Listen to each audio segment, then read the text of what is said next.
आखिर छोटी मुगल बादशाह बहादुर शाह जफर का एक हाथी था, नाम था उसका मौला बख्श। ये हाथी अपने मालिक का बेहद वफादार था। हाथी खासा बूढ़ा था मगर था बहुत सेहतमंद, फितरतने शरीर और शोख था।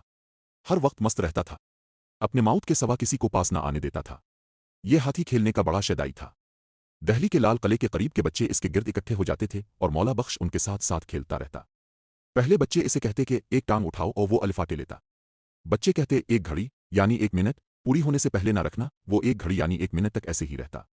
फिर बच्चे कहते ओ घड़ी पूरी हुई तो वो टांग नीचे रख देता। फिर वो मखसूस आवाज निकालता जिसका मतलब होता कि बच्चों अब तुम्हारी बारी आई। चुनांचे बच्चे अपनी टांग अलिफाटे लेते। घड़ी पूरी होने से पहले कोई बच्चा टांग नीचे करने लगता तो हाथी जोर जोर से सर हिलाता, यानी अभी घड़ी पूरी नहीं हुई। गरज वो बच्चों के साथ बहुत खुश रहता था, उन्हें अपनी सूंड से गिने अलिफाटे अलिफाटे कर देता। जिस दिन बच्चे न आते इस दिन शोर मचाता, मजबूर ने मौत बच्चों को बिला कर लाता। वैसे तो ये बहुत शोख हाथी था, लेकिन जब बादशाह की सवारी का मौका आता तो बहुत मदब और संजीदा हो जाता। जब तक बादशाह सही तरह से बैठ न जाए खड़ा नहीं होता था।